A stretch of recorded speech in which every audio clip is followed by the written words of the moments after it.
Assalamualaikum warahmatullahi wabarakatuh. Selamat pagi pemirsa Sinpo TV dimanapun Anda berada. Bagaimana kabarnya Anda hari ini? Semoga selalu sehat dan insya Allah senantiasa dalam lindungan Allah Subhanahu wa Ta'ala. Alhamdulillahirabbil alamin. Pada hari ini saya Arif Rifai bisa kembali menemani Anda dalam program Islam Penuh Cinta, Penyejuk Hati, Penyegar Iman. Salawat beserta salam semoga tetap tercurah limpahkan kepada junjungan kita Nabiyana wa Rasulana Muhammad Sallallahu Alaihi Wasallam yang kita nantikan syafaatnya dan semoga kita termasuk ke dalam umatnya yang senantiasa istiqomah dalam menjalankan sunnah-sunnahnya. Pemirsa Sinpo TV dimanapun Anda berada, seperti biasa saya sudah bersama dengan Bapak Ustadz Ahmad Haris Rizwanto. Assalamualaikum Pak Ustadz. Waalaikumsalam warahmatullahi wabarakatuh. Sehat ya Pak Ustadz ya? Alhamdulillah sehat afiat Mas Arif. Alhamdulillah sehat. Baik Pak Ustadz, hari ini kita akan membahas tema terkait dengan kekayaan sejati.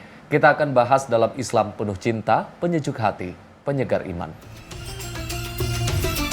Pemirsa, banyak orang mengejar kekayaan dengan harapan mendapatkan ketenangan. Namun kenyataannya tidak sedikit yang memiliki banyak harta tetapi tetap merasa kurang dan gelisah. Islam mengajarkan bahwa kekayaan sejati tidak selalu diukur dari jumlah yang dimiliki, melainkan dari rasa cukup hati yang lapang. Lalu seperti apa sebenarnya makna kaya sejati dalam Islam ini? Ini akan langsung dibahas dan juga dijelaskan oleh Bapak Ustadz Ahmad Haris Rizwanto. Kami persilakan Pak Ustadz. Baik. Assalamualaikum warahmatullahi wabarakatuh. Waalaikumsalam warahmatullahi wabarakatuh. Alhamdulillahilladzi wakafa wassalatu wassalamu ala sayyidina Muhammadinil Mustafa wa ala alihi wa ashabihi ahli sidqi wal wafa amma ba'du. Saudaraku pemirsa Sinpo TV dimanapun berada, juga Mas Arif, semoga kita semua selalu dalam keberkahan dari Allah, dikaruniai sehat, afiat, panjang umur dalam ibadah pada Allah Subhanahu wa Ta'ala. Pada kesempatan yang berbahagia ini kita akan berbicara tentang kekayaan sejati. Banyak orang mengira kaya itu adalah orang yang punya aset di mana-mana. Rumah, gedung bagus, mobil mewah, kemudian perusahaan dan mungkin rekening isinya sampai melimpah ruah. Rata-rata kita awam menganggap kaya itu ya seperti itu. Padahal dalam satu hadis yang diriwayatkan oleh Imam Bukhari Muslim, Rasulullah Sallallahu Alaihi Wasallam sampaikan, laisal ghina an kasratil ard, walakinnal ghina ghinan nafs. Tidak disebut kaya orang yang punya banyak aset. Tetapi walakinnal ghina, yang disebut dengan orang kaya adalah ghinan nafsi, yang kaya adalah jiwanya. Maka dalam Islam konsep kekayaan yang sejati itu bukan dilihat dari jumlah aset yang ia punya, tetapi bagaimana ia menyikapi aset yang dia punya itu. Jadi kekayaan dalam Islam itu bukan karena aset yang ia punya, tapi bagaimana cara dia memanage aset yang ia punya. Bagaimana ia memandang aset yang ia punya, bagaimana pengaruh aset yang ia punya terhadap diri dan jiwanya itu. Maka kekayaan yang sejati itu yang pertama adalah harta yang kita punya, tidak tergantung jumlahnya, yang membuat kita menjadi lebih tenang. Tadi Mas Ari bilang banyak orang mengejar harta mati-matian karena mengira dia akan tenang ketika punya harta banyak, tapi justru malah kadang sebaliknya. Kemarin bisa tidur dengan pulas, bisa quality time dengan keluarga terjaga, tapi begitu asetnya di mana-mana, malah keluarga kadang terabaikan. Berarti itu bukan kekayaan yang sebenarnya.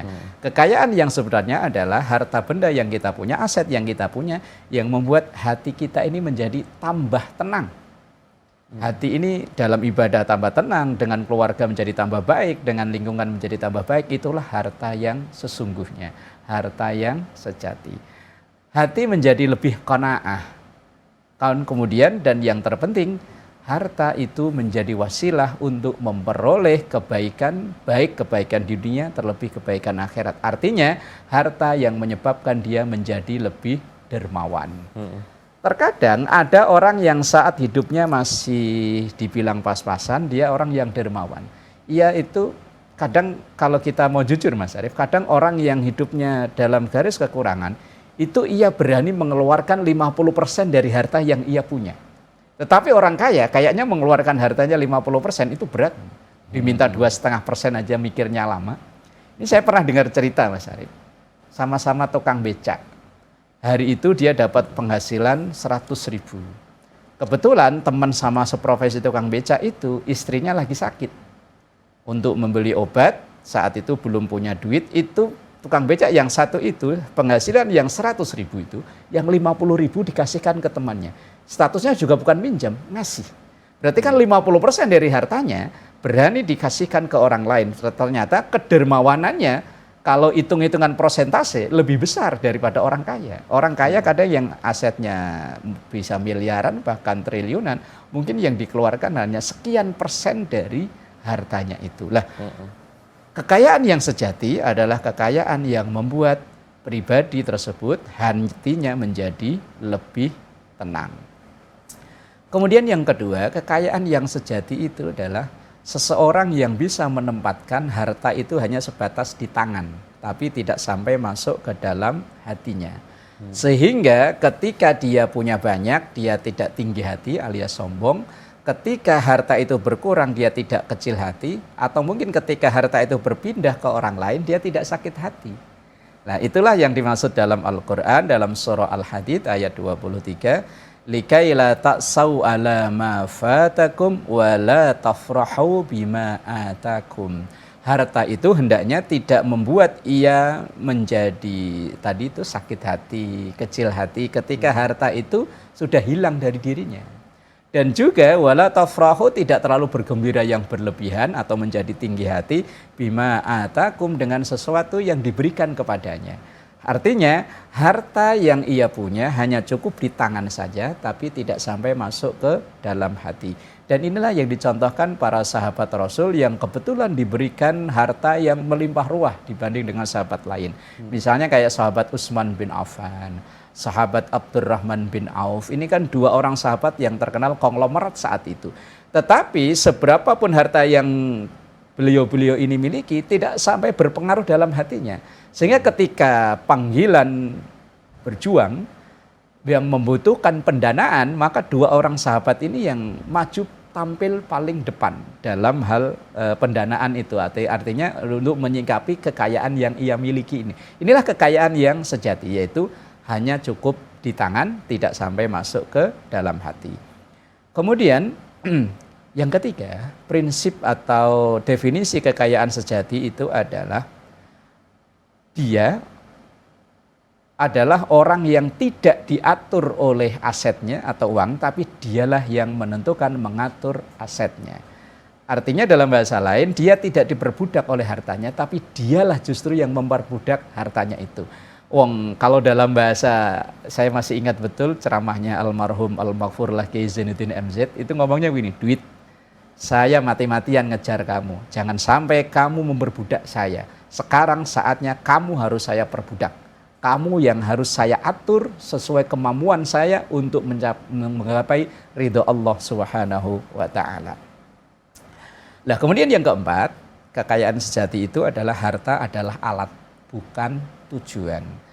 Kalau seseorang menganggap harta itu tujuan, maka dia akan menghalalkan segala macam cara. Sesuatu yang haram pun akan ditabrak asal tujuan mengumpulkan, mengoleksi aset harta itu atau tercapai. Tapi bagi orang yang punya kekayaan sejati, ia menganggap bahwa harta itu adalah hanya alat saja. Ini adalah alat saya untuk menggapai surganya Allah. Ini alat saya untuk saya berbagi dengan saudara, dengan keluarga, tetangga, dan lain sebagainya.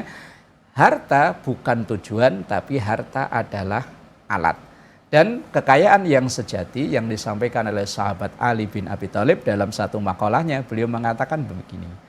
Kekayaan terbesar dari seseorang itu adalah ketika dia sudah bisa menahan dirinya, tidak tamak, tidak mengharap apa yang dimiliki oleh orang lain.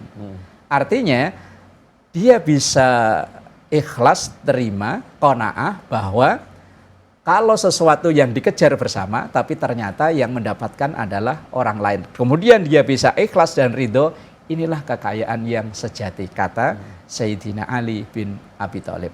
Lalu ciri dari orang yang punya kekayaan sejati itu yang pertama tentu adalah orang yang bisa bersyukur.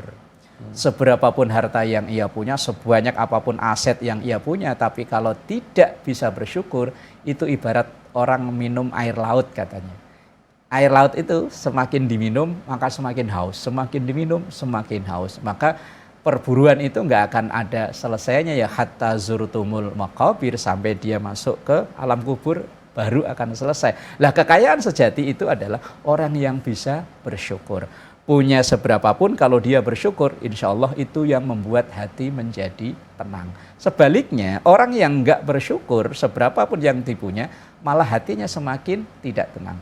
Sampai-sampai Rasulullah itu menggambarkan orang yang tidak bersyukur, seandainya dia punya 2 ladang emas, dia pasti akan mencari yang ketiga, keempat, kelima, dan seterusnya. Dan itu adalah seperti mengejar satu bayangan. Semakin kencang, semakin kuat kita berlari, maka bayangan juga akan sama kejar untuk berlari. Tapi begitu kita diam, bayangan itu diam.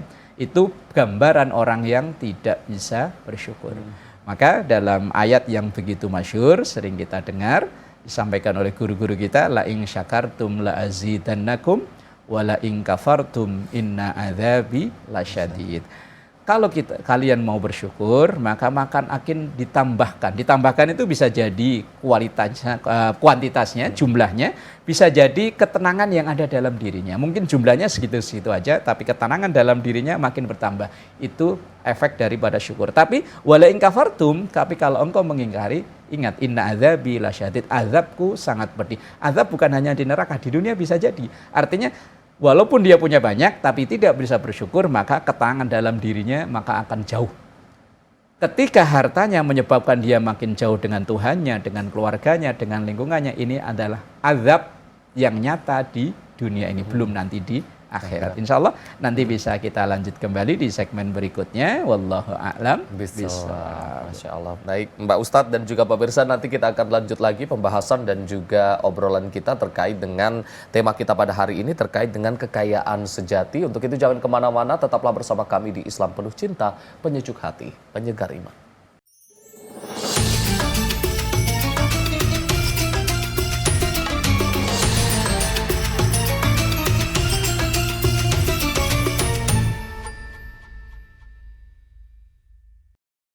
Pemirsa, Anda kembali menyaksikan Islam Penuh Cinta, penyejuk hati, penyegar iman. Masih membahas tema kita pada hari ini terkait dengan kekayaan sejati. Tadi Pak Ustadz sudah menjelaskan terkait dengan apa makna kekayaan sejati ini, namun mungkin ada yang ingin ditambahkan lagi. Pak Ustadz, kami persilahkan. Baik, saudaraku yang dimuliakan Allah, pemirsa Sinpo TV dimanapun berada, juga Mas Arief.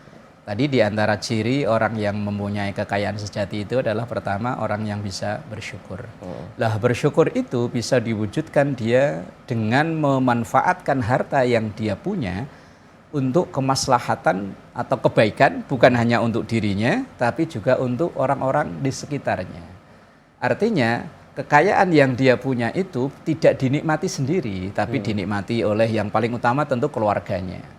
Dengan membiayai pendidikan yang terbaik, dengan memuliakan keluarganya, membiayai atau memfasilitasi ibadah yang dilakukan oleh orang-orang terdekatnya, dan juga kedermawan yang bisa dirasakan oleh lingkungannya.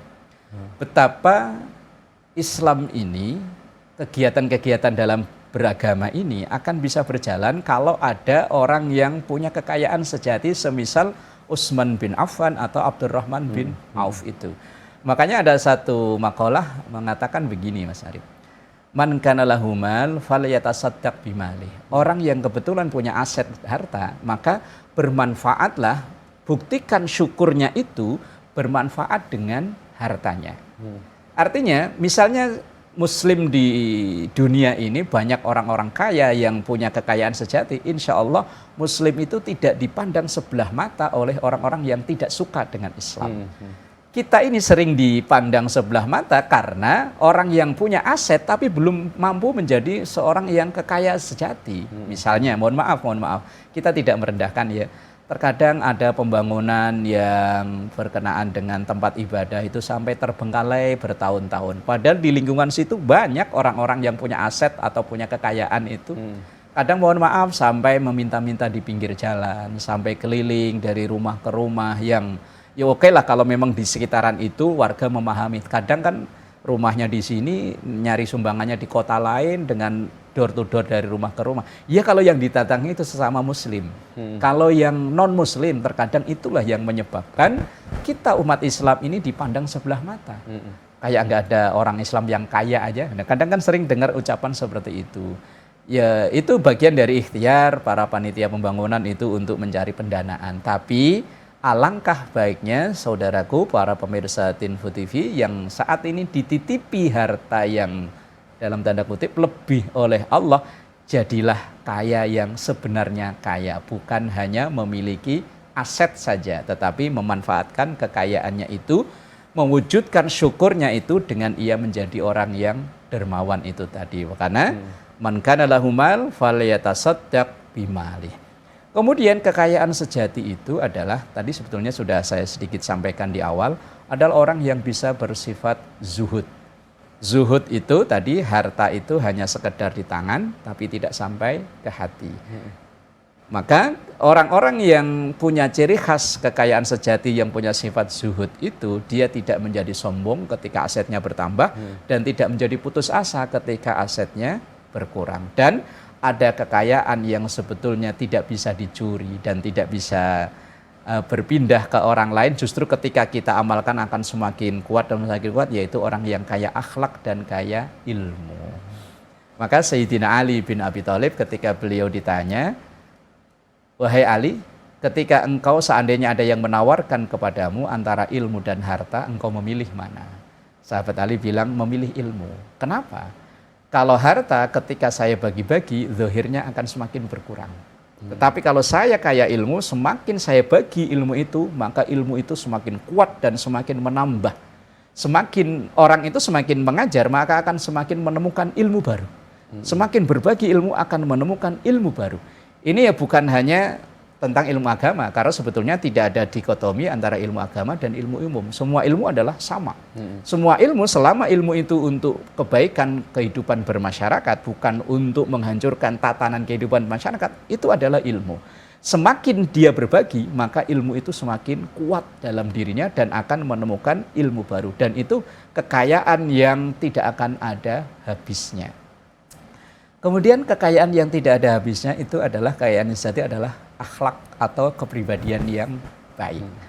Mau dia dimanapun, lagi dimanapun, ketika dia bisa menempatkan kepribadiannya dengan baik, insya Allah dia termasuk orang yang kaya, yang sebenarnya kaya itu tadi. Wallahu a'lam bishawab. Baik, Pak Ustadz tadi sudah menjelaskan bahwasannya kekayaan sejati itu bukan hanya semata-mata yang bentuknya ada materinya. Tapi kalau kita berbicara terkait dengan kekayaan yang bentuknya materi, ini sebenarnya bisa juga untuk membantu, terutama apabila orang-orang kaya ini adalah orang Islam. Lalu bagaimana Pak Ustadz apabila kita memang dikaruniai dengan aset yang banyak, kekayaan yang berlimpah, agar ini juga bisa bermanfaat untuk membangun ataupun dengan kesejahteraan umat Islam, ataupun turut juga membantu dengan pengembangan Islam ini sendiri, itu seperti apa Pak Ustadz? Baik Mas Arif, ini ada riwayat, walaupun riwayat ini dipertentangkan kesohihannya, tapi paling tidak bisa menjadi acuan buat kita untuk menjadi penyemangati kita lah, apapun kondisi kita saat ini. Di depan pintu surga itu ada beberapa kelompok orang yang ngantri untuk masuk. Nah kemudian di situ ada orang yang gugur syahid di jalan Allah, di situ ada ulama, di situ ada orang kaya. Akhirnya ketiga-tiganya ini berebut ingin maju ke depan, ingin masuk duluan. Kemudian ditanya, wahai orang yang syahid, kamu kok tahu bahwa masuk surga itu prioritas utama untuk orang yang syahid? Kamu tahu dari mana? Oh, dari orang alim. Oh, kalau gitu kamu mundur, kamu harus hormat kepada orang yang memberitahu kamu. Kemudian orang alim, hei orang alim, kok kamu bisa mengajar dengan tenang, membagi ilmu sehingga orang yang tadi itu bisa berjuang syahid di jalan Allah? Oh, karena saya difasilitasi oleh orang kaya. Kemudian, oh kalau begitu kamu orang alim mundur. Sopanlah terhadap orang yang memfasilitasi kamu. Akhirnya kata orang kaya, saya memang dikaruniai oleh Allah dan alhamdulillah harta saya gunakan, tasarrufkan untuk memfasilitasi orang alim tadi untuk belajar, sehingga orang alim untuk belajar bisa mengajarkan orang yang tadi bisa gugur dalam syahid. Akhirnya saya mau masuk bersama-sama. Ini hanya sekedar cerita wallahu alam tentang kesahihannya, tapi paling tidak orang-orang yang punya kekayaan itu ketika ia mau berbagi dengan memfasilitasi kegiatan-kegiatan sosial, kemasyarakatan, apalagi keagamaan, insya Allah hartanya ini yang akan menuntun dia untuk mencapai surganya Allah Subhanahu wa Ta'ala. Bahkan ada satu hadis juga, man bana masjidan banallahu baitan fil jannah. Siapa yang bangun masjid maka akan dia bangunkan untuknya istana di surga nanti. Nah, ini yang membangun tentu kalau secara kasat mata ini kan membangun secara fisik. Tentunya bukan hanya secara fisik ya, tentu yang untuk kemakmurannya dan lain sebagainya. Tetapi akan kegiatan-kegiatan ini akan bisa berjalan dengan baik kalau ada biayanya. Lah biaya dari mana? Ya orang kaya. Kalau falsafah dulu, wallahu alam ini saya Ki Hajar Dewantara apa siapa ya?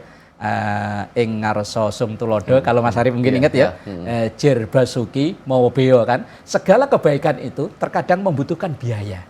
Nah ini dari siapa kalau bukan dari orang kaya? Tentu yang bisa menempatkan dirinya dalam kekayaan sejati, bukan hanya numpuk-numpuk aset saja. Nah kalau hanya sekedar dia numpuk-numpuk aset, justru malah hisapnya makin berat luar biasa. Ada satu hadis itu setiap kita itu di hari kiamat akan dimintakan 4 pertanyaan besar. Dari umur dihabiskan untuk apa, masa muda dihabiskan untuk apa, kemudian ilmu digunakan untuk apa. Lah yang keempat, harta, pertanyaannya 2. Dari mana kemana? Nah ini kan kemungkinannya, kalau dari mana kemana, kemungkinannya 4 juga. Ada orang yang memperoleh harta dengan cara halal, makanya ya halal. Ini insya Allah tadi yang kekayaan sejati. Ada yang mendapatkannya halal, tapi makanya nggak halal. Ya kerja, tapi begitu dapat malah buat pasang slot dan lain sebagainya. Dikiranya dia tambah cepat kaya, tapi ternyata malah bangkrut. Yang ketiga ada orang yang dapatnya nggak halal, tapi makanya bagus. Ada orang korupsi buat nyumbang pesantren, buat nyumbang masjid, buat nyumbang jalan, bangun jalan dan lain sebagainya. Yang keempat ini yang berbahaya, dapatnya haram, makanya ya haram. Habis hasil korupsi berbuat zina dan lain sebagainya, membiayai tempat-tempat yang berpotensi maksiat dan lain sebagainya lah. Tentu sangat kita harapkan saudara-saudara kita yang diberikan kelebihan oleh Allah dari sisi kekayaan berupa harta benda, manfaatkan itu sebagai sarana untuk menjadi hamba Allah yang terbaik melalui hartanya tadi. Man kana lahu mal falyatasaddaq bimalih. Kita nggak bisa membayangkan kalau seandainya di dunia ini nggak ada orang kaya dari kita umat Islam, akan makin ditindas umat Islam ini, karena kejayaan hidup di dunia ini salah satunya dengan kekuasaan dan kekayaan. Maka kalau ada seorang muslim yang kebetulan alhamdulillah dikaruniai harta benda, kita doakan semoga kekayaannya benar-benar kekayaan sejati. Hari ini ada seorang muslim yang memegang kendali kekuasaan, kita doakan semoga kekuasaannya ini benar-benar untuk kemaslahatan bersama. Wallahu a'lam bishawab. Masya Allah. Jadi dengan kata lain bahwasanya muslim yang memiliki kekayaan, yang memiliki aset dan lain sebagainya itu bisa memiliki kesempatan yang lebih untuk berbagi, untuk beramal dan juga untuk berkontribusi terhadap Islam itu sendiri ya Pak Ustadz. Pak Ustadz, kalau tadi kita berbicara terkait dengan kekayaan harta, ini kalau kita berbicara lagi dengan orang yang mungkin serba kekurangan, dia mau sodakoh tidak ada dan lain sebagainya, mau membantu dengan harta tidak ada, tapi dia bagaimana caranya agar dia termasuk ke dalam orang yang kaya sejati itu tadi Pak Ustadz. Padahal dari segi harta ini nggak ada Pak Ustadz. Baik. Begini Mas Arif, Islam itu betapa adilnya. Haji itu bagi yang mampu, tapi bagi yang nggak mampu banyak amalan yang senilai dengan haji. Kemudian ada orang yang bisa bersedekah dengan harta, tapi bisa bersedekah dengan ilmu. Bahkan sedekah yang paling murah, tabassamuka ala wajhi akhika sedekah.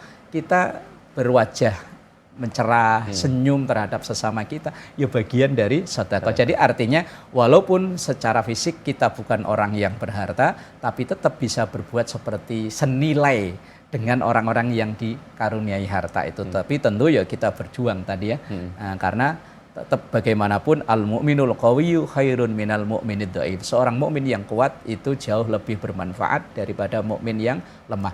Tapi walaupun seandainya ditakdir menjadi yang lemah, tetap bisa bermanfaat sesuai dengan porsinya itu tadi. Wallahu a'lam. Bisa. Baik, terima kasih Pak Ustadz sudah menjelaskan. Terima kasih juga untuk pemirsa Sinpo TV yang sudah menyaksikan dari awal hingga akhir. Seperti yang sudah Pak Ustadz tadi katakan bahwasannya Muslim yang kuat ini lebih baik daripada Muslim yang lemah. Tapi di satu sisi kita masing-masing punya porsinya masing-masing untuk berbuat baik. Karena itu tadi kekayaan sejati ini tidak hanya dilihat dari materinya, tapi juga dari apa yang patut kita syukuri. Pemirsa, terima kasih. Saya Arif Rifai mewakili seluruh kru yang bertugas. Mohon maaf apabila ada kesalahan.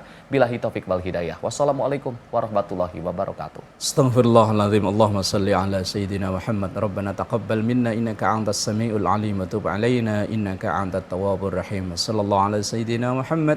Walhamdulillahi rabbil alamin. Wassalamualaikum warahmatullahi wabarakatuh. Waalaikumsalam.